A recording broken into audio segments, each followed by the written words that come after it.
Hello everyone, स्वागत है आप सभी का। साथियों देखिए, इस क्लास में हम कर रहे हैं एनसीईआरटी थर्ड क्वेश्चन और ये दोस्तों दृष्टि आईएएस के द्वारा दी गई बुक है। भारत एवं विश्व का भूगोल करने वाले हैं दोस्तों। इस क्लास में हम पहले से ही 2 क्लास कर चुके हैं दोस्तों। इसमें 6 से लेकर 12th क्लास तक की एनसीईआरटी को पूरा ही कवर किया जाएगा। आप इस क्लास में लास्ट तक बने रहिएगा। देखिए तो साथियों, सामाजिक विज्ञान पृथ्वी हमारा आवास, इसमें से हम 2 चैप्टर कर चुके हैं। सौरमंडल में पृथ्वी और पृथ्वी की गति ग्लोब अक्षांश और देशांतर। आज की क्लास में पृथ्वी की गतियां और मानचित्र इन दोनों को कवर करने वाले हैं, तो आप क्लास में लास्ट तक बने रहिएगा। देखिए दोस्तों, पृथ्वी की गतियां चैप्टर हमारा पृथ्वी की गतियां, और जो इसमें हमारा जो पहला सवाल है काफ़ी इंपॉर्टेंट रहने वाला है, आप देखिएगा। पहला सवाल है, नीचे दिए गए कथनों पर विचार कीजिए। उपयुक्त में से कौन से कथन सत्य हैं? दोस्तों सत्य कथन हमें बताना है। सत्य कथन यहाँ पर हमको बताना है। देखिए पहला कथन है, पृथ्वी का अपने अक्ष पर घूमना घूर्णन कहलाता है। आप सभी जानते हैं दोस्तों, पृथ्वी अपने अक्ष पर घूमती है जिसके कारण दिन और रात होते हैं, तो उसे दोस्तों क्या कहते हैं? घूर्णन कहते हैं। तो पहला कथन ठीक हो जाएगा। दूसरा है, पृथ्वी की सूर्य के चारों ओर एक स्थिर कक्षा में गति का परिक्रमण करना। परिक्रमण कहते हैं दोस्तों, गति को परिक्रमण कहते हैं, ये भी ठीक बात है। जो पृथ्वी सूर्य के चारों ओर चक्कर लगाती है उसे हम कहते हैं परिक्रमण कहते हैं। तो इस प्रकार हमारे दोनों कथन सही हो जाएंगे। ऑप्शन सी 1 और 2 दोनों सही हैं। आगे देखिए साथियों, इसका डिस्क्रिप्शन पढ़ लेते हैं। पृथ्वी अपने अक्ष पर निरंतर घूमती रहती है और लगभग 24 घंटे में एक चक्कर पूरा करती है, इसे घूर्णन कहते हैं। सूर्य के चारों ओर एक स्थिर कक्ष में पृथ्वी की गति को परिक्रमण कहते हैं। इस परिक्रमा को पूरा करने में लगभग 365 दिन 6 घंटे लगते हैं, अतः दोनों कथन क्या हो जाएंगे? हमारे सत्य हो जाएंगे। अगला सवाल है, पृथ्वी अपने अक्ष पर कितने डिग्री झुकी हुई है कितने अंश पर या कितने अक्ष पर? तो आप सभी जानते हैं 23.5 डिग्री झुकी हुई है, तो ऑप्शन ए राइट आंसर हो जाएगा 23.5 डिग्री। आगे देखिए अगला सवाल कितना इंपोर्टेंट रहने वाला है। प्रदीप्त व्रत, दोस्तों प्रदीप्त व्रत किसे कहते हैं? आप सभी को याद रखना है। प्रदीप्त व्रत उसे कहते हैं जो दिन और रात को विभाजित करता है। दोस्तों पृथ्वी पर एक तरफ दिन होते हैं और एक तरफ रात होती है, इन दोनों को विभाजित करता है, उसे ही हम क्या कहते हैं? प्रदीप्त व्रत कहते हैं। देखिए तो साथियों, इसका आंसर क्या हो जाएगा? इसका आंसर हो जाएगा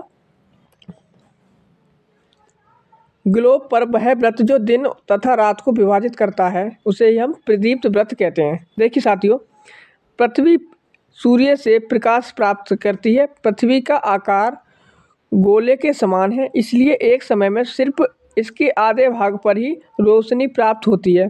ग्लोब पर वह व्रत जो दिन तथा रात को विभाजित करता है, उसे प्रदीप्त व्रत कहते हैं। आप दोस्तों याद रखिएगा, प्रदीप्त व्रत आपको इतना याद रखना है। प्रदीप्त व्रत किसे कहते हैं? दिन और रात को विभाजित करने वाला वृत्त। आगे देखिए अगला सवाल है, निम्नलिखित में से कौन सा ऋतुओं में परिवर्तन का कारण है? दोस्तों हमारे मौसम में 4 ऋतुएं होती हैं, उसमें पूछा हुआ है ऋतु परिवर्तन का कारण। तो आप सभी को पता है कि जो सूर्य के चारों ओर पृथ्वी की स्थिति में परिवर्तन होता है, उसे ही क्या कहते हैं? ऋतु परिवर्तन कहते हैं। सूर्य के चारों ओर पृथ्वी की स्थिति में परिवर्तन के कारण ऋतुओं में परिवर्तन होता है। तो ऑप्शन ए यहाँ पर राइट आंसर हो जाएगा। देखिए इसका डिस्कशन देख लेते हैं, व्याख्या।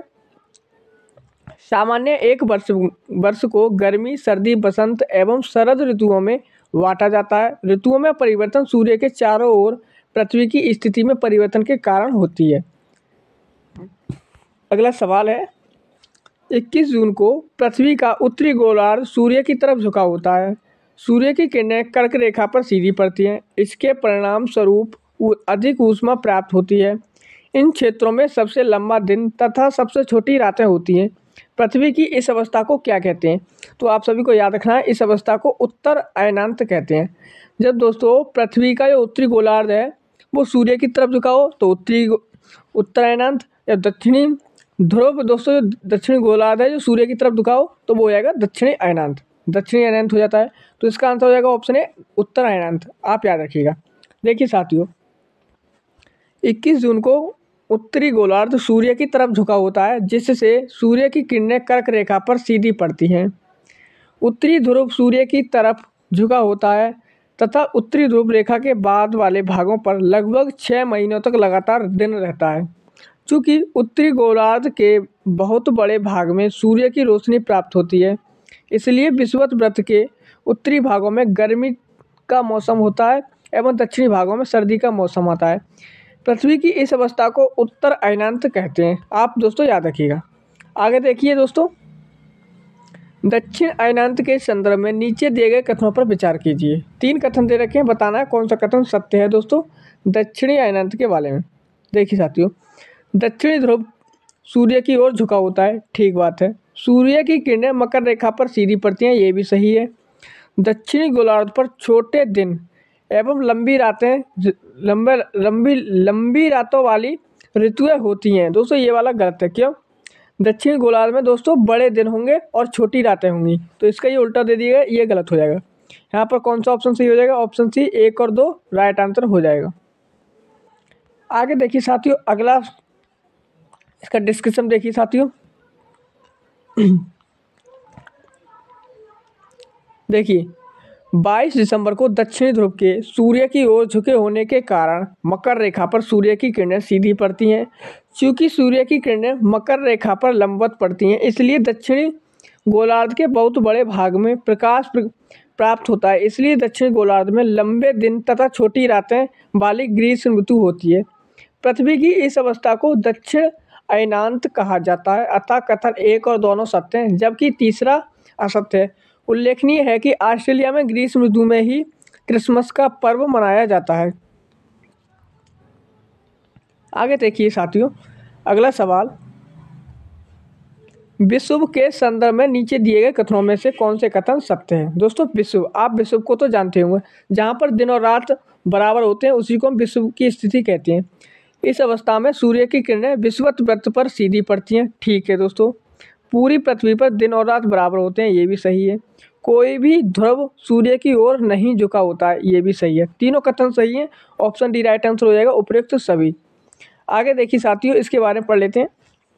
21 मार्च एवं 23 सितंबर को सूर्य की किरणें विषुवत वृत्त पर सीधी पड़ती हैं, इसे विषुव कहा जाता है। 21 मार्च को और 23 सितंबर को याद रखिएगा दोस्तों, 21 मार्च को और 23 सितंबर को विषुव कहते हैं। 23 सितंबर को उत्तरी गोलार्ध में शरद ऋतु होती है, जबकि दक्षिणी गोलार्ध में बसंत ऋतु होती है। 21 मार्च को स्थिति इसके विपरीत होती है। अगला सवाल है हमारा, लीप वर्ष अधिक वर्ष में कितने दिन होते हैं? तो लीप वर्ष में आप सभी को पता है 366 दिन होते हैं, ऑप्शन बी राइट आंसर हो जाएगा, 66 वर्ष, जिसे दोस्तों हम लीप वर्ष कहते हैं।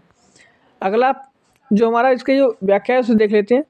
पृथ्वी को सूर्य की एक परिक्रमा पूरी करने में लगभग 365 दिन 6 घंटे लगते हैं। सुविधा के लिए हम वर्ष में 365 दिन रखते हैं और 6 घंटे का समय छोड़ देते हैं। इस प्रकार 4 वर्षों में 24 घंटे अर्थात 1 दिन का अंतर हो जाता है। इस अतिरिक्त दिन को फरवरी के महीने में जोड़ा जाता है। इस प्रकार प्रत्येक चौथे वर्ष फरवरी माह 28 के बदले 29 दिन की होती है। इस प्रकार हर चौथा वर्ष 366 दिन का होता है और इसे लीप वर्ष कहते हैं। आप इस प्रकार याद रखिएगा। आगे देखिए, हमारा अगला चैप्टर शुरू होता है मानचित्र। दोस्तों देखिए मानचित्र के बारे में, भौतिक मानचित्र किन्हें शामिल किया जाता है? भौतिक मानचित्र में साथ ही आपको याद रखना है, भौतिक मानचित्र में प्राकृतिक चीज़ों को शामिल किया जाता है। पर्वत प्राकृतिक है, पठार प्राकृतिक है, मैदान प्राकृतिक है, महासागर प्राकृतिक है, इन चारों को शामिल किया जाएगा। लेकिन देश या राज्यों की सीमाएं ये दोस्तों मानव निर्मित है, तो ये राजनीतिक मानचित्र में दर्शाई जाती हैं, ये भौतिक मानचित्र में नहीं दर्शाए जाएंगे। तो ऑप्शन सी राइट आंसर हो जाएगा, 1, 2, 3, 4। आगे देखिए साथियों, इसके बारे में, पृथ्वी की प्राकृतिक आकृतियां जैसे पर्वतों, पठारों, मैदानों, नदियों, महासागरों इत्यादि को दर्शाने वाले मानचित्र को भौतिक या उच्चावच मानचित्र कहते हैं। साथियों याद रखिएगा, भौतिक या फिर उच्चावच मानचित्र, इसके 2 नाम निकले आए, भौतिक या उच्चावच मानचित्र। और ये दोस्तों प्राकृतिक चीज़ों को दर्शाती है, प्राकृतिक आकृतियों को दर्शाती है। आगे देखिए साथियों, अगला सवाल है, इसी सवाल पर बेस्ड है, राज्यों, नगरों, शहरों तथा गांवों को विश्व में विभिन्न देशों व राज्यों तथा उनकी सीमाओं को दर्शाने वाले मानचित्र को क्या कहते हैं, क्या कहा जाता है? तो उसे राजनीतिक मानचित्र कहते हैं। साथियों राजनीतिक मानचित्र कहते हैं, आप याद रखिएगा। दोस्तों एक मानचित्र आता है थीमेटिक मानचित्र, आपको इसके बारे में भी याद रखना है, अगले प्रश्न में देखने वाले हम। राज्यों, नगरों, शहरों तथा गांवों और विश्व के विभिन्न देशों व राज्यों तथा उनकी सीमाओं को दर्शाने वाले मानचित्र को राजनीतिक मानचित्र कहा जाता है। अगला सवाल है हमारा थीमेटिक मानचित्र। थीमेटिक मानचित्र को मानचित्र में किसे किसे शामिल किया जाता है? तो सड़क मानचित्र, वर्षा मानचित्र और वन तथा उद्योगों के वितरण दर्शाने वाले मानचित्र को शामिल किया जाता है। तो ऑप्शन यहाँ पर डी राइट आंसर हो जाएगा। 1, 2, 3 तीनों सही हैं। साथ ही देखिए साथियों, कुछ मानचित्र हमें विशेष जानकारियाँ प्रदान करते हैं, जैसे सड़क मानचित्र, वर्षा मानचित्र, रेलवे मानचित्र, वन तथा उद्योग आदि के वितरण दर्शाने वाले मानचित्र इत्यादि। इस प्रकार के मानचित्र को थीमेटिक मानचित्र कहते हैं। क्या कहते हैं साथियों? थीमेटिक मानचित्र कहते हैं। आगे देखिए साथियों, मानचित्र के संदर्भ में किन दिशाओं को प्रधान दिग्बिंदु कहा जाता है? दोस्तों, प्रधान दिग्बिंदु दिशाओं को प्रधान दिग्बिंदु कहते हैं। तो उत्तर, दक्षिण, पूर्व, पश्चिम, इन चारों दिशाओं को प्रधान दिग्बिंदु कहते हैं। तो ऑप्शन यहाँ पर डी राइट आंसर हो जाएगा। मानचित्र में 4 प्रमुख दिशाएं उत्तर, दक्षिण, पूर्व तथा पश्चिम को प्रधान दिग्बिंदु कहा जाता है।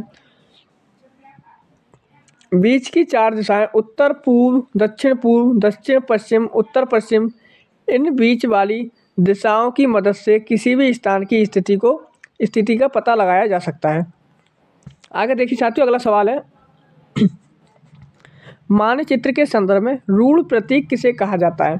तो साथियों याद रखिएगा, जिन प्रतीकों के उपयोग के संबंध में अंतर्राष्ट्रीय सहमति हो, दोस्तों विश्व स्तर पर अंतर्राष्ट्रीय सहमति हो, उसे हम रूढ़ प्रतीक कहते हैं। क्या कहते हैं साथियों? रूढ़ प्रतीक कहते हैं। इस प्रकार ऑप्शन ए हमारा राइट आंसर हो जाएगा। आपको याद रखना है सिंपली, रूढ़ प्रतीक किसे कहते हैं? जिन प्रतीकों के उपयोग के संबंध में अंतर्राष्ट्रीय सहमति हो, उसे ही हम रूढ़ प्रतीक कहते हैं। साथियों देखिए इसकी व्याख्या देखिए इसकी। मानचित्र के 3 घटक होते हैं, दिशा, दूरी और प्रतीक। प्रतीक मानचित्र का तीसरा प्रमुख घटक है। प्रतीकों के इस्तेमाल के द्वारा मानचित्र को आसानी से खींचा जा सकता है तथा इनका अध्ययन करना आसान होता है। मानचित्रों की एक विश्वव्यापी भाषा होती है। प्रतीकों के उपयोग के संबंध में एक अंतर्राष्ट्रीय सहमति है। इन्हें रूढ़ प्रतीक कहा जाता है। किसी भी मानचित्र पर वास्तविक आकार एवं प्रकार में विभिन्न आकृतियां जैसे भवनों, सड़कों, पुलों, वृक्षों, रेल की पटरियों या कुएं को दिखाना संभव नहीं होता, इसलिए वे निश्चित अक्षरों, छायाओं, रंगों और चित्रों तथा रेखाओं का उपयोग करके दर्शाए जाते हैं। ये प्रतीक कम स्थान में अधिक जानकारी प्रदान करते हैं। साथियों देखिए अगला सवाल है हमारा, निम्नलिखित में से कौन से कथन सत्य है? इसमें साथियों कौन से कथन सत्य हैं? जो मानचित्र पैमाने पर आधारित ना होकर याददाश्त और स्थानीय प्रक्षेपण पर आधारित होते हैं, उन्हें रेखाचित्र मानचित्र कहते हैं। ठीक है, एक छोटे क्षेत्र को बड़े पैमाने पर खींचा गया रेखाचित्र खाका कहलाता है। साथियों ये भी सही है, इसमें दोनों कथन सही हैं। तो यहाँ पर हमारा ऑप्शन सी राइट आंसर हो जाएगा, 1 और 2 दोनों। देखिए साथियों इसकी व्याख्या, रेखाचित्र मानचित्र के अंतर्गत कच्चे आरेख को बिना पैमाने की सहायता से खींचा जाता है, जो कि याददाश्त और स्थानीय प्रक्षेपण पर आधारित होता है। एक छोटे क्षेत्र का बड़े पैमाने पर खींचा गया रेखाचित्र खाका कहा जाता है, अतः दोनों कथन सत्य हैं। साथ ही इस प्रकार हमारे दोनों कथन सत्य हो जाएंगे। साथ ही हमारा अगला चैप्टर शुरू होता है पृथ्वी के प्रमुख परिमंडल। इस क्लास को हम अगली क्लास में करेंगे, क्लास काफ़ी हमारी लंबी हो जाएगी। चलिए साथियों इस क्लास को यहीं तक रखते हैं, मिलेंगे अगली क्लास में। तब तक के लिए जय हिंद, जय भारत।